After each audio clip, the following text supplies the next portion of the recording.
Résumé des épisodes précédents. Je suis mort. Je me retrouve en haut, avec mon grand-père à mes côtés, qui était venu me chercher en France.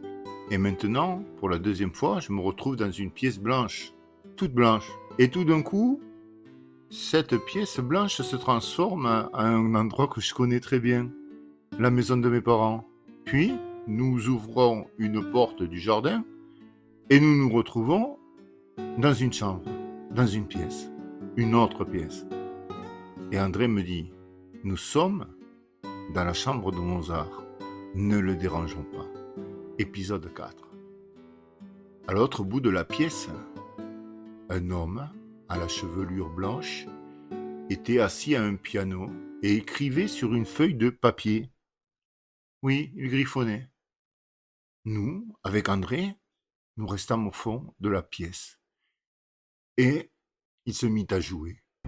Nous l'écoutâmes. Je ne disais rien. Mais je n'en revenais pas. Comment était-ce possible que quelqu'un puisse jouer de la musique, puisque nous étions en haut, où je ne savais pas, paradis peut-être, je ne sais pas. Mozart était en face de moi. Il n'y avait pas le moindre doute à ce sujet. Il était de dos. Je retenais mon avis de m'approcher.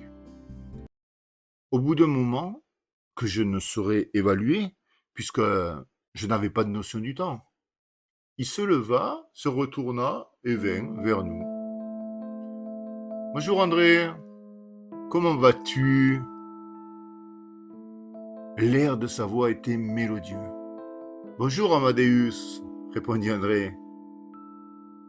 Mozart était très jovial. « J'ai enfin terminé mon dernier morceau pour notre prochain concert, dit-il. André m'expliqua plus tard qu'il avait trouvé à plusieurs reprises son ami Mozart absorbé dans la création musicale.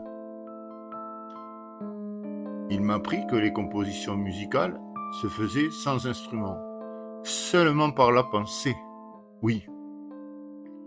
Celle-ci remplaçait les instruments de musique. Néanmoins, le procédé de création musicale était le même. Le musicien tenait en ses mains un instrument dématérialisé et c'était son esprit qui commandait les notes. Oui. Si le musicien était déconcentré, les notes sonnaient fausses. La pièce dans laquelle se trouvait Mozart était décorée de toutes sortes d'instruments avant. On y voyait des flûtes, on y voyait aussi des clarinettes, des saxophones, des cordes de chasse, des trompettes, mais également des violons, des pianos, des guitares.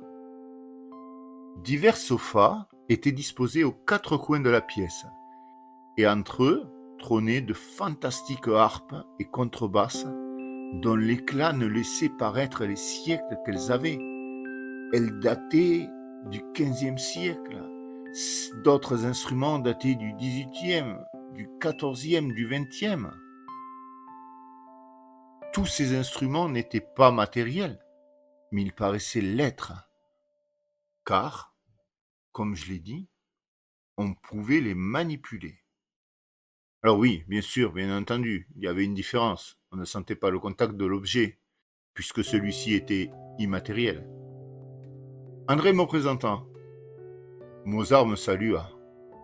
Et il continua sur le thème qu'il avait tant occupé dernièrement. Il nous donna quelques détails sur son avancée, ses débuts, ses hésitations. Nous parla de son inspiration, de ses remises en question dans la quête de la symphonie absolue.